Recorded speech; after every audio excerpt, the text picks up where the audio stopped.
हम कंट्रोल कर रहे हैं अपनी आक्रामकता में, नहीं तो लाठी लेके हमको तो लगता है कि कभी कभी कहे कि अरे विधायक की संसदी छोड़ो, लाठ लो और इनको बजाओ। पहले इतना छेचेंगे तुम लोग को, इतना छेचेंगे कहीं भाग नहीं पाओगे। हाँ, बनाएंगे झारखंड को 1970-80 का झारखंड बनाएंगे, जब आप सब पेट में एक नंबर करते थे। बनाएंगे झारखंड को 1970-80 का झारखंड। हाँ, मैं याद है वो इतिहास कि एक ऑफिसर को हमारे बाप दादा ने पारसनाथ का ढोलकंडा पहाड़ चढ़ाया था, वो साला आज तक नहीं मिला, कहाँ गए वो? नहीं जाओगे, नहीं निकलोगे बाहर, नहीं जाओगे। अरे तुम्हारी परछाई 24 घंटा साथ नहीं देती है, ये पुलिस का ठिकाना है। एकदम इस बार मुकाबला हर पार का होगा, क्योंकि हमने खून पी रहे हैं। साला झारखंड बनाने के बाद हम लोग खून पी रहे हैं, खून के आंसू रो रहे हैं। बेशरम प्रबंधन वालों, यहाँ दामाद बना के उनको रखे हो जिनका बाबूजी का एक बित्ता जमीन नहीं गया। तो बोल दे कि विधायक जी पब्लिकली बोल दीजिए तो हम बोल देंगे। मैं आपको बता रहा हूँ, इसी कोयला अंचल से हमारे नाम से 1.5 करोड़ का सुपारी दिया गया था, लेकिन जिसको दिया गया उस शूटर ने क्या कहा मालूम है कि जयराम महतो में हम अपना बचपन देखते हैं, हम ये सुपारी नहीं लेंगे। ये इस विधायक की बोली ऐसी है। तुम करोड़ों का ठेका लेते हो, तुम अरबों का ठेका लेते हो, और हमारे लोग विदेशों में 12,000 की नौकरी के लिए मर जा रहे हैं। इसीलिए मेरा बोली है कि मार देंगे, फाड़ देंगे, और जरूरत पड़ा तो कबाड़ देंगे, झारखंड की धरती से कबाड़ देंगे। अब हम लोग गेट बंदी करने का काम करेंगे, और याद रखिए गेट बंदी में अगर कोई लाठीचार्ज हुआ, अगर सीआईएसएफ ने लाठीचार्ज किया, झारखंड पुलिस ने लाठीचार्ज किया, तो हम सीआईएसएफ से झगड़ा नहीं करेंगे, हम झारखंड पुलिस से झगड़ा नहीं करेंगे।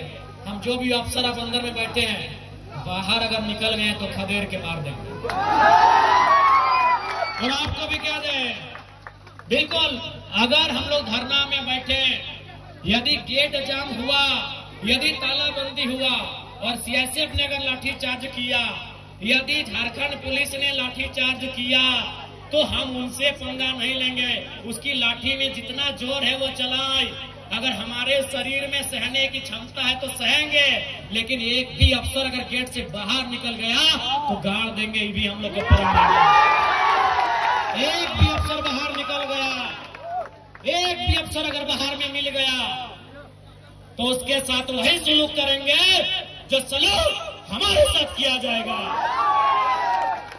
क्या आपकी भुजाओं में ताकत रही कि नहीं रही? मेरे झारखंड के लोगों, आपके बाजुओं में वो ताकत है या नहीं है? अगर है तो अपनी ताकत को आजमाइए, अपनी ताकत को परखिए, क्योंकि लड़ाई यार पार की है। अब हमें नहीं लगता है मांगने से अधिकार मिलेगा। अरे मांगने से मनचाहा भीख नहीं मिलता है, सवाल अधिकार का है। मांगने से मनचाहा भीख नहीं मिलता है, सवाल अधिकार का है। लड़ना होगा, भिड़ना होगा और सामने वाले को कबाड़ना होगा। अगर मेरा बात भड़काऊ लगे तो मेरा साथ छोड़ दीजिए, मुझे कोई हक नहीं आपको भड़काने का। लेकिन अगर मेरा बात जेन्युइन लगे कि आज झारखंड में कोई मर्द का बच्चा है, कोई माई का लाल है, वो जयराम महतो है, जो कहता है सीना ठोक के कहता है और सही कहता है। क्योंकि मैं भी मानता हूं, मार देंगे, गाड़ देंगे, ये एक सभ्य भाषा नहीं है। मैं मीडिया बंधुओं में मानता हूं, मैं स्वीकार करता हूं, ये एक विधायक की भाषा नहीं है, एक पढ़े लिखे नौजवान की भाषा बिल्कुल नहीं है कि मार देंगे, गाड़ देंगे, नहीं है ये भाषा। लेकिन कहावत है ना कि मरता क्या नहीं करता।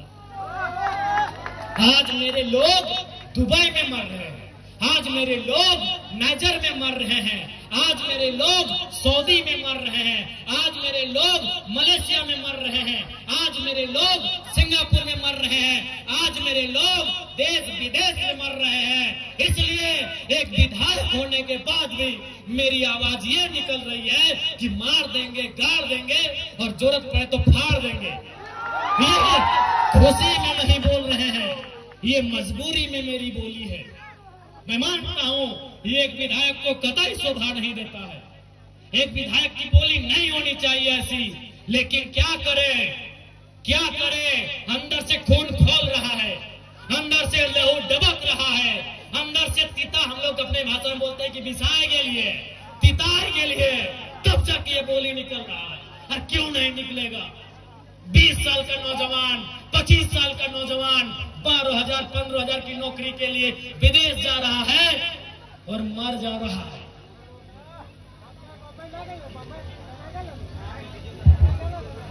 मर जा रहा है।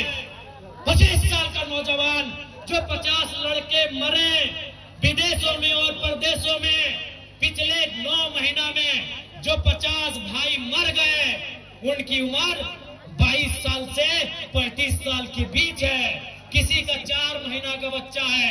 अरे कोई तो ऐसा है कि 4 महीना पहले शादी हुआ, एक भी बच्चा नहीं है, वो बेचारा विदेश में मर गया। इसलिए इस विधायक की बोली ऐसी है।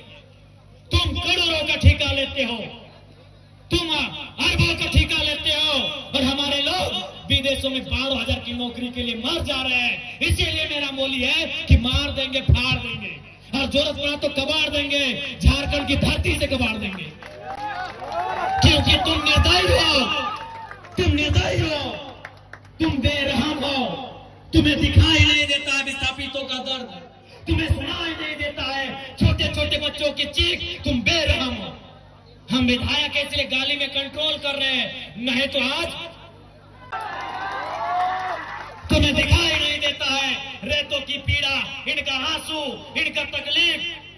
आज रेतों के बच्चे प्रदेशों में हैं, विस्थापितों के बच्चे विदेशों में हैं, और क्या 12,000 15,000 की नौकरी के लिए मर जा रहे, बुरी तरह मर जा रहे हैं। शरीर देखने लायक नहीं होता है जब वो आता है। मां इनकार कर देती है हल्दी देने से। अरे मरने के बाद हमारा नियम है हल्दी देना, मां इनकार कर देती है, हल्दी नहीं देंगे बॉडी में। पत्नी देख नहीं पाती है शरीर को। इसलिए सुन लो डीवीसी वालों, इस बार अगर धोखाधड़ी हुआ तो भाड़ में जाए विधायकी। हम याद करेंगे उस इतिहास को, हम बनाएंगे वही माहौल।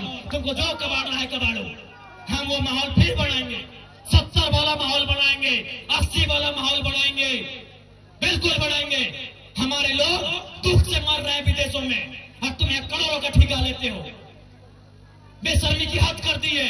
तुम बेरहम हो, निर्दयी हो, तुम क्रूर हो, तुम अहंकारी हो। जिन्होंने जमीन दिया आज वे नौकरी नहीं करेंगे, नौकरी को बेच रहे हो, दलाली कर रहे हो। इसलिए हम बनाएंगे झारखंड को 1970-80 के दौर वाला, जब अफसर लोग पैंट में 1 नंबर करता था। हम बनाएंगे उस दौर को।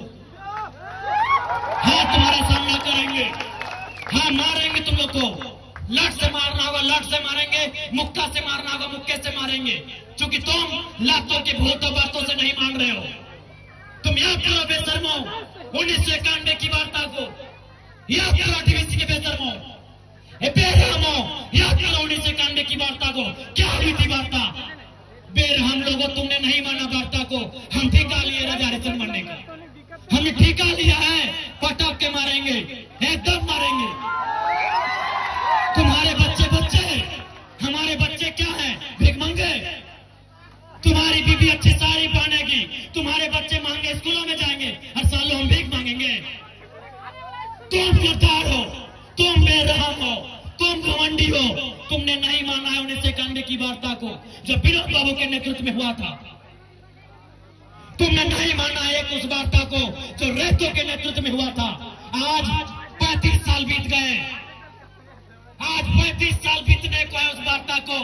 इसलिए अब हम भी राजा हरिश्चंद्र बनने का जिम्मा नहीं लिए हैं, हम भी बुद्ध बनने का ठेका नहीं लिए हैं। हम चंडाल बनना होगा, चंडाल बनेंगे और आपको इस पर सबक सिखाएंगे। देखते हैं कौन डीसी कितनी देर मदद करता है, देखते हैं कौन एसपी आपकी मदद करता है, अरे देखते हैं कौन थानेदार मदद करता है। नहीं जाओगे, नहीं निकलोगे बाहर, नहीं जाओगे। अरे तुम्हारी परछाई 24 घंटा साथ नहीं देती है, ये पुलिस का ठिकाना है। एकदम इस बार मुकाबला हर पार का होगा, क्योंकि हमने खून पी रहे हैं। साला झारखंड बनाने के बाद हम लोग खून पी रहे हैं, खून के आंसू रो रहे हैं। बेशरम प्रबंधन वालों, यहाँ दामाद बना के उनको रखे हो जिनका बाबूजी का 1 बित्ता जमीन नहीं गया। यहाँ दामाद उनका बना के रखे हो जिनका बाप का एक बित्ता जमीन नहीं गया है, जिनका जमीन गया, जिनका घर गया, जिनका परिवार उजड़ा, वह भीख मांगेंगे। इसलिए भीख नहीं मांगेंगे, अब अपना निवाला छीन के लेंगे। जरूरत पड़े तो गर्दन में अपने हलक के नीचे से छीन के निकालेंगे। और साफ ये हुक्कार है, साफ ये प्रबंधन को मेरा हुक्कार है और झारखंडी को भी ललकार है कि आओ सामने, जो प्रबंधन अनाकारी करता है उठाओ लट और बजा दो घर के। हाँ, कैसे नहीं मिलेगा? अरे तुम क्या सोचते हो झारखंड फ्री में मिला? जब झारखंड ऐसे नहीं मिला तो नौकरी ऐसे मिलेगा? मिलेगा ऐसे? झारखंड ऐसे मिला? कितने लोग मरे? अरे दुनिया छोड़ो, यहाँ बताओ कितने लोग मरे हैं? अरे बोकारो जिला में बताओ ना, नाम गिनाएंगे तो सुबह से शाम हो जाएगा। एक जिला में सुबह से शाम हो जाएगा। इतने लोग मरे हैं झारखंड बनाने में। क्या लगता है ये बेईमान बेशरम लोग फ्री में नौकरी देंगे? बिना संघर्ष के देंगे?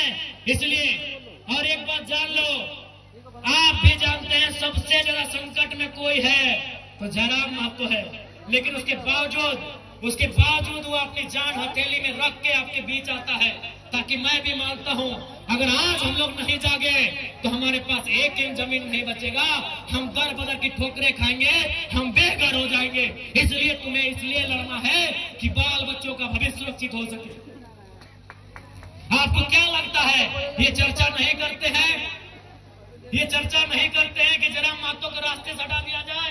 मैं ये खुलासा कर रहा हूं और ये खुलासा मैं जिस दिन वो शूटर अगर वो बोल दे कि विधायक जी पब्लिकली बोल दीजिए तो हम बोल देंगे। मैं आपको बता रहा हूं, इसी कोयलांचल से हमारे नाम से 1.5 करोड़ का सुपारी दिया गया था, लेकिन जिसको दिया गया उस शूटर ने क्या कहा मालूम है? कि जयराम महतो में हम अपना बचपन देखते हैं, हम ये सुपारी नहीं लेंगे। उसने अपने लोगों को मेरे पास भेजा और बोले कि जाकर उनको अलर्ट कर दीजिए, हम लोग सुपारी रिटर्न कर रहे हैं, लेकिन कोई दूसरा ले लेगा तो फिर हम लोग गारंटी नहीं लेंगे। उनको बोलिए वो सुरक्षित रहे, लेकिन हम उनका नाम और सारी चीजों को क्लियर इसलिए नहीं करेंगे क्योंकि एक प्रोटोकॉल होता है। अगर वो शख्स बोल दे कि आप पब्लिकली प्रेस में आके बोल दीजिए, हम उस दिन बोलने में हमको डर नहीं लगेगा। 1.5 करोड़ का सुपारी सिर्फ इसलिए गया था कि ये सब पे बात करता है, ये कंपनी पे बात करता है, कोयला पे बात करता है, ये करप्शन पे बात करता है। ये आपको मैं एक सच्चाई अपनी बता रहा हूं, लेकिन उसने लेने से इनकार कर दिया कि जयराम महतो में हम अपना बचपन देखते हैं। वो आज भी मिट्टी से निकलकर बाहर आया है। तो इनको ये आपको क्या लगता है कि इनको हमारे शब्दों से, हमारे विचारों से, हमारी आवाज से इनके पेंट गिली नहीं हो रही है? ये तैयारी कर रहे हैं, ये इस बात की तैयारी कर रहे हैं कि शक्तिनाथ महतो की तर्ज पर इसे हटा दिया जाए। ये इस बात की तैयारी कर रहे हैं कि हमें ठिकाने लगा दिया जाए। लेकिन मुझे पूरा विश्वास है कि अगर इस बार झारखंड की जमीन से लहू बहा तो इस बार इतना ही कहेंगे झारखंड के लोगों, चाहे लहू किसी का बहे, इस बार चिता मत जलाना, उस चिते को रख देना, उस चिते को छोड़ देना। अगर जलाना हो तो ऐसे बेरहम बेईमान पदाधिकारियों का हौसला जलाना जहां तुम्हारा अधिकार, जहां तुम्हारा हक आज भी वंचित है। ज्यादा समय नहीं लेंगे, जयराम महतो विस्थापन की लड़ाई लड़ने तैयार है, चाहे सड़क हो या सदन हो। आपने देखा होगा, सबसे पहले मैं माननीय मुख्यमंत्री और दीपक बिरुवा जी को धन्यवाद दूंगा कि आज एक बुलंद आवाज विधानसभा में उठने के बाद उन्होंने विस्थापन आयोग का गठन तो किया, लेकिन उसका अध्यक्ष और समिति का विस्तार कब होगा यह मुख्यमंत्री जी को तय करना होगा, जल्द करना होगा। बिल्कुल ये आपकी ताकत थी, आपके वोट की ताकत थी कि आज जयराम महतो जब सदन में खड़ा होता है लोग थरथराते हैं कि इस बार ये कौन सा सवाल पूछेगा। लोग थरथराते हैं कि इस बार कौन सा सवाल पूछेगा। और अब हम इतना ही कहेंगे, कोयलांचल के विस्थापित रैयतों, मेरे भाइयों मेरी बहनों, लड़ाई हर एक तरीके से लड़नी होगी। आपको लड़ना भी है, आपको पढ़ना भी है और जानकारी भी रखना है। विनोद बाबू लड़े क्योंकि वह वकील थे, जयपाल सिंह मुंडा लड़े वो विदेश से पढ़ के आए थे। अरे भारत की आजादी को पढ़िए ना, Gandhi barrister, Nehru barrister, Patel barrister, Netaji Subhash Chandra Bose ICSE में टॉप करने वाले। आईसीएस मतलब जिस समय होता है यूपीएससी, उस समय आईसीएस था, Indian civil service. Netaji Subhash Chandra Bose कौन थे? इंडियन सिविल सर्विस का एग्जाम को पास करने वाले थे, यानी उस समय के कलेक्टर बनने वाले थे नेताजी बोस। गांधी कौन थे? Who was Gandhi? Who was Ambedkar? Barrister. आप जितने बड़े क्रांतिकारी नेताओं का नाम लेंगे आपको पता चलेगा बहुत पढ़े लिखे थे। Gandhi was barrister, Ambedkar was barrister, Nehru was barrister, Patel was barrister, सभी पढ़े लिखे लोग थे। और नेताजी उस समय के डीसी मान लीजिए ना, आज के डीसी, आज जो डीसी का है वही नेताजी बोस को मान लीजिए, उस परीक्षा को पास करने वाले नेताजी। इसलिए पढ़ना भी होगा, तुम्हें जानना भी होगा, तुम्हें अध्ययन करना होगा, तभी इस लड़ाई को सार्थक कर पाएंगे। क्योंकि रात हो जाएगी और हमको भी लगता है कि बात करने से तो रात और फिर सुबह हो जाएगी, लेकिन फिर आपको घर जाना है। और मैं प्रबंधन को साफ कह दूंगा, अगली लड़ाई के लिए तैयार है, अगली बार गेट बंदी तालाबंदी के लिए तैयार है। अगर आपकी तरफ से अनहोनी हुई तो अनहोनी का उत्तर अनहोनी से दिया जाएगा, अनहोनी का उत्तर अनहोनी से। तो पुनः ज्यादा समय नहीं लेंगे, पुनः मैं सबको यही कहूंगा, लड़ाई के लिए तैयार रहें, अपने हक की आवाज के लिए तैयार रहें। अब आमना सामना होगा, लड़ाई यार पार की होगी, इस बात के लिए आप तैयार रहेंगे।